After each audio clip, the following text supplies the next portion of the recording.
சேமியா ஊத்தப்பம் செய்யலாம். மிக்சிங் பவுல்ல ஒரு கப்பு தயிர், அரை டீஸ்பூன் சமையல் சோடா, நிமிஷத்துக்கு நல்லா கலக்கி விட்டுடலாம். ஒரு கப்பு சேமியா, கப்பு வெள்ளை ரவை, தேவையான அளவு உப்பு, அளவு தண்ணி நல்லா கலந்து விட்டுடலாம். சேர்த்து நல்லா கலந்து விட்டாச்சு. 20 நிமிஷத்துக்கு ஊற வச்சிடலாம். ஒரு பச்சை மிளகாய், ஒரு துண்டு இஞ்சி, ஒன்றும் பாதியமாக இடிச்சிடலாம். ஒன்றும் பாதியமாக இடிச்சாச்சு. 10 நிமிஷமா நல்லா ஊற வச்சாச்சு. மாவு ரெடி ஆயிடுச்சு.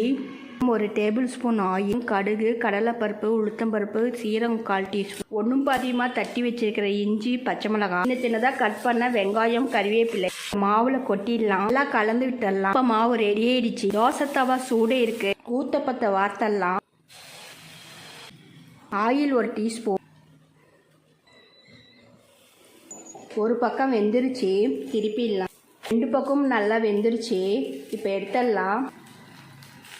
இது போல் ட்ரை பண்ணி பாருங்கள். தேங்க்யூ.